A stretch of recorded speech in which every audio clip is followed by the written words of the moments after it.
Hey guys, it's High Voltage here, and today we're gonna be reacting to a video. Yeah. Um yeah. So today we're gonna be reacting to BHD. Top 15 people that survived living nightmares. I think I've seen this before. I don't know, but we're gonna watch it anyway. What it is, guys, it's your boy Blasphemous HD, and today we're going to watch 15 people that survived living nightmares.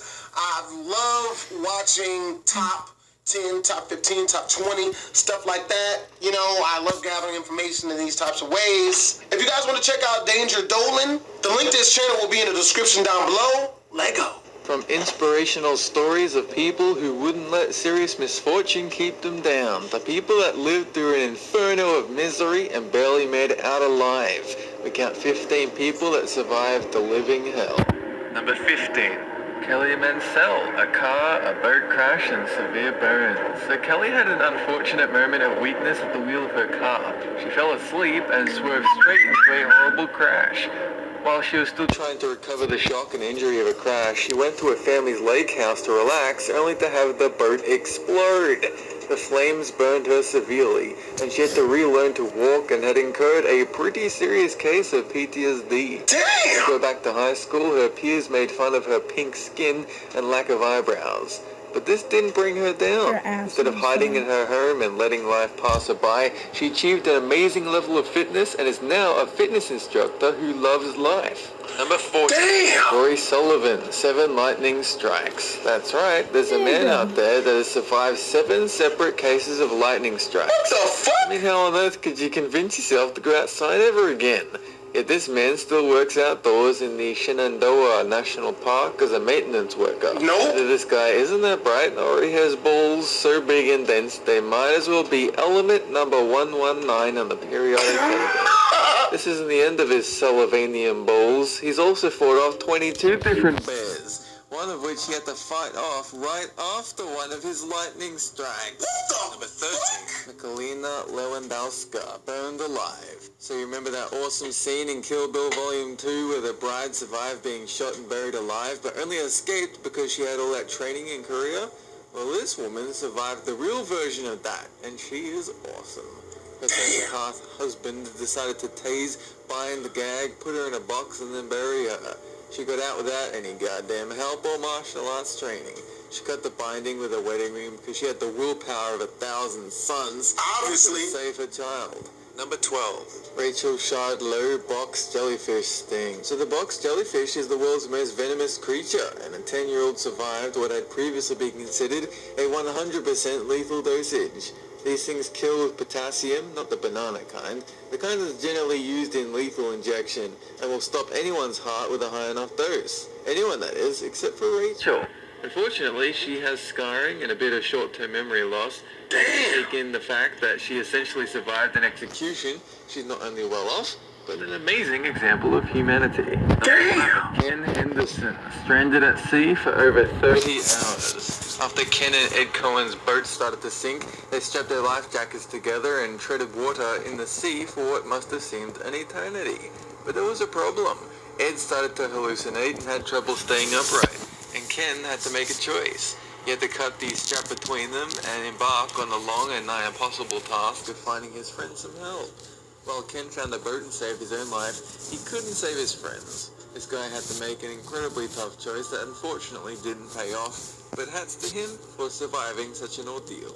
Number 10. Sibold rocket explosion. Peter got his pilot's license when he was only 16 and he's been flying ever since. He has a career in test flying and was the only survivor of Virgin Galactic's 2014 Spaceship Two VSS Enterprise crash. He survived multiple broken bones, eye damage due to low temperature, and it's still unknown if he'll ever be allowed to fly again. Peter doesn't remember the majority of the crash because of sudden decompression at such a high altitude. What he does remember is suddenly waking up in the air with a parachute on, with his best friend nowhere to be seen. Number 9. Bahia Bakari. The oceanic plane crash. Sabaya was only 14 when her plane crashed in the Indian Ocean. The flame, water, and wreckage took the lives of every other passenger on the plane, including her mother. She had no life jacket, poor swimming skills, but she held herself above the vengeful ocean by clinging to a chunk of the plane for over 9 hours before being rescued. She was flown back to what remained of her family and was an instant headline for surviving the deadliest sole survivor crash since the dawn of aviation. Number 8, Aaron Ralston, cutting off urine arm to survive. I heard of this guy. Aaron was on a day-long hike in Utah when he slipped and fell into the canyon. But then a giant boulder fell onto his arm, crushing it, and he was left helpless because he made the mistake of not letting anyone know where he was. He was stuck at the boulder for 5 days before he began to attempt to saw his arm off with a small knife. But he realized that the dull knife couldn't possibly get through the bone until, in a eureka moment, he realized he could break his arm using the boulder as a lever.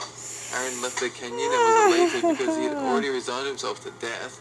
Now Aaron is a happy man with a successful movie and book based off his incredible hardship, which hopefully can fill at least part of his arm-sized hole. Number 7, This man, Ebola. This man survived the virus that no one wants, but when he got the news, he had no idea how anything would play out. He was scared and convinced he was going to die in a horrible way. One by one, his family members died around him, until his only company was men in heavily guarded suits that wouldn't look out of place in a global disaster movie. Once he was told that the disease was expelled from his body, he had a moment of celebration with the doctors, but he was only treated with fear and repulsion when he was let out of the hospital. Number 6, Jake Bonner, the flesh-eating bacteria. Jake was only 5 when he cut the roof of his mouth with a basketball hoop. It wasn't long before the doctors realized he had contracted a deadly flesh-eating bacteria known as necrotizing fasciitis. The doctors weren't optimistic as the disease generally has a 50% death rate, even though he lived in America, not a third world country where medical aid is sparse. He survived, which was declared a miracle by the Pope, while he was severely disfigured and had to have facial reconstructive surgeries around the corner. He can now live a long and healthy life. Number 5, Felix, the Mexican drug cartel kidnapping. It's no secret that the Mexican drug cartels are despicable human beings, if you want to call them that, and Felix's story only proves this statement. Felix was captured, held for a $5,000 ransom, but when his poverty-stricken family were asked to pay a second payment, they stopped answering the calls. So Felix had to survive weeks of electric shocks, pistol whipping, and many beatings with planks of wood before he made it out thanks to extraordinary luck. But the scarred man is now too afraid to leave the nunnery in which he now resides. Number 4, D. Torture. So Ms. D lives in Africa with a master's degree in health. In the year 2000, she was detained by her government and falsely accused of colluding with an illegal organization. She was detained for 27 days and was tortured for a large amount of that time. She was shocked to the soles of her feet, regularly beaten, had icy water dumped on her and left in a refrigerated room. When she was released, she wouldn't be able to trust anyone for a long time. She was eventually allowed asylum to the U.S. Number 3, Gun, serial killer. Holly and her boyfriend Chris left a party together when a dead-eyed man held Chris hostage. He demanded cash, but they only had card, so he tied Chris up, and in that moment, she had a chance to flee, but decided she couldn't leave her loved one. Next thing she knew, she was tied and gagged and ditched next to the train tracks. The man disappeared, so she quickly freed herself and Chris, but the man returned and knocked out Chris with one blow to the head with a rock. The man then took down her jeans and she kicked and screamed, but was silenced by a sharp prick in her neck.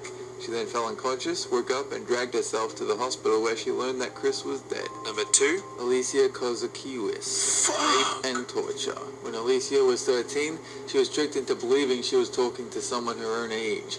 It was actually a child predator that lured her into a meeting in person. She was held in captivity for 4 days where she was raped, tortured, and the whole thing was broadcasted on the internet. However, this was his downfall, as one of the viewers reported him to the FBI from a payphone. When Alicia grew up, she became an advocate for internet safety and missing persons. She has grown to be so successful in her attempts to enlighten the public that the group she founded created enough public attention to have a law set in place that pumps revenue into finding missing people. Number 1, Kitty Hart Moxham, Auschwitz. In 1943, Kitty, at the young age of 17, and her mother were taken by the Nazis to Auschwitz. They were put before a firing squad and thought they were going to die. However, the whole thing was a farce, and they changed their death sentences to life in labor. Her job involved working with dead prisoners. It wasn't long before she contracted and survived typhus. While continuing to work among the dead, eventually they were sent to another factory. And then they were left to die in a locked train car. A group of German soldiers found them and they were moved to yet another camp. In the second week of April 1945, the nearby city was liberated and the camp was abandoned by all of its guards. And from there they returned to safety and began working as translators for the British Army, where they lived out the rest of their lives and eventually became an educator and a book writer, and they're still alive to this day, being an amazing human being that is stronger than I could have hoped to be. That's what down. Never go. God, Who was that? damn! I swear to God, watching videos like this kind of like lets you realize that your problems mean absolutely nothing. Oh man, if you guys want to check out Danger Dolan, man, make sure to click the link down below. He makes some of the best top 10 videos or top 10, 15s, top 20s on YouTube, in my opinion, man. This shit was straight up freaking interesting. If you guys enjoyed this video, make sure to comment, like, and or subscribe. As always, your boy Blasphemous HD Twisms. Make sure to check out my prank channel. I'm uploading 2 brand new pranks every single week. As this one you see on the left. Click the annotation if you want to watch that, or look in the description where I'll leave a link. I'll try to put it in the description And as down always, below. Blasphemous HD out. Alright. This is High Voltage here, and I'll see you later.